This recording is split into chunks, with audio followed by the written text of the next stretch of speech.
Well, welcome back to Talking Horses. We missed a week last week. Firstly, I was very ill, and then you were very busy with a poorly dog, and busy as it was just one of those crazy weeks, wasn't it? We just didn't have time to be. Sorry about that, but we're back on track now, aren't we? And it was the best week I've had during the carnival. Cato Mountain was very impressive. I've already noted that in my book for the Dubai Mile, Godolphin Mile World Cup night. I think you were very close. You've got to take your hat off to Charlie Appleby. He's bringing horses here first time, and they're winning, and he's done it 4 times now, and so you can't ignore him, can you? I tell you what I like as well. I was chatting to him, and I chatted to him on Saturday about these desert wings. Yeah.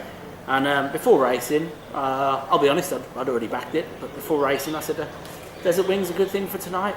And he said, well, I don't think it's that well handicapped. And he said, I don't think it's got, it's not one of these that's got £10 in hand. Yeah. He said, so I'm not convinced. And I thought, wow, watch the race, bang on. He was right. He knew. He knows his horses. Exactly, yeah. Well, we've got MEYDAN to cover. We've got Jebel Ali to cover. Obviously, it's the prep race for the Abu Dhabi 7 furlong listed race, but we won't cover that as well because that would take too long. We'll start with MEYDAN. Race number 1, it's a sprint over 6 furlongs. None of the big boys, what I call the big boys, are out.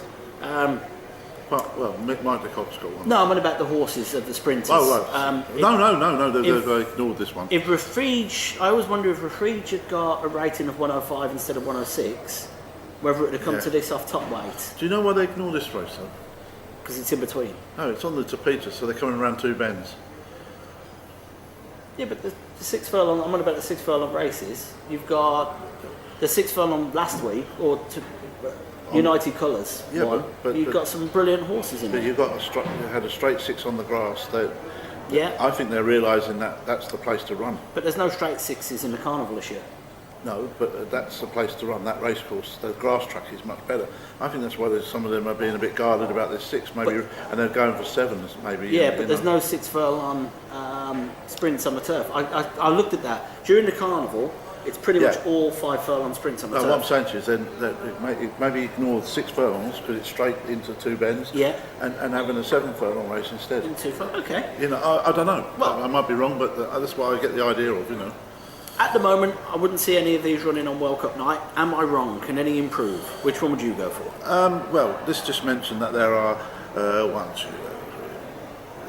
8 horses that are entered in this race. One's a reserve actually, so that have actually had a run in the carnival. So that's good to see. Some of them have had a little run out there. I'm not sure if the winner will come from any of them. Possibly Mujasef, who didn't run in the carnival, has got a good bit of form from the Ali Rashid Al Rayu stable. Again, he's gone back to a mark where he wasn't winning at, if you know what I mean. Well, I mean, if you remember last time he ran, it was my handicap snip of the century. Sure. He was you were dead right. Down from 109 to 96 for not actually running that badly. Beaten 4.5 lengths, 5 lengths, he got dropped a massive £13, so the handicapper definitely was helping the punters there. And luckily you told everybody in the world on our podcast, so that was amazing how it didn't go favourite. All 30 people that watched the podcast. Still didn't go favourite, did it? No, but nobody believes me, and I wouldn't.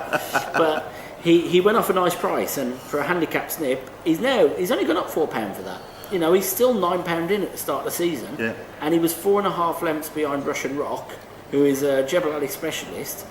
£9 back for that, he's got a chance. Yeah, you're right. If Refuge should have been in this race, it'd have been a good thing. But well, here's one for you. Refuge last time, when he raced against Refuge, he was level weights with Refuge, who is rated 110 after that race the other night, 110, 111. He was only beaten 5.5 lengths, and you've got to look at that and think, well, hold on a minute. Refuge ran third or fourth to United Colours. By the way, Russian Soul, very impressive in the race. A lot of people didn't clock that he was carrying a kilo over of the others because of a UK run. But look, I mean, Refuge's form backs this up massively. It does, yeah. So I can't argue with you on that one. I didn't tip it though. I haven't tipped it either. Okay. So let's go where I have tipped. I've gone for Mick de Kock's Merhy. So have I.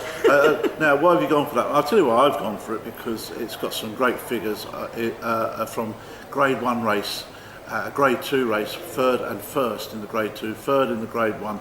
It went on to be second in a good race over 1,000 metres, back to 1,200, where it's had a win, of course, like we just said, over Grade 2 and Grade 1 third. I think this is a real good sprinter, and I know Mick has sometimes got horses ready first time. I think he's got this one's ready just for this race. Number one, his horses aren't flying. The horses that have arrived aren't flying, so that would put me off having a maximum bet.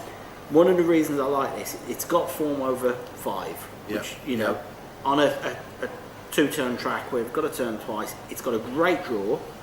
Obviously, if it can run over 5, it's got speed. So it jumps out from 2, it's got speed. It's ran in Group 2 and Group 1 races, and just maybe has come in on a light handicap.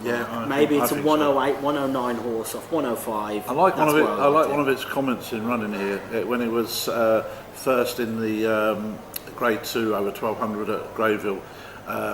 All they say is slow, top finish, and I think top finish, brilliant. Yeah, that's all I looked at. Okay, well I don't. When you say slow over a Group 1, Group 2 race, that doesn't necessarily mean you're slow in a handicap. No. Is a group horse running in a handicap? That was the big thing for me. So we've both agreed on Merhy or Merhy. Merhy, yeah. Merhy, is that Merhy or Merhy? Drawn 2, horse number 2. Let's hope it doesn't finish in the 2 spot. That's race number 1. We're looking at MEYDAN and we're talking horses.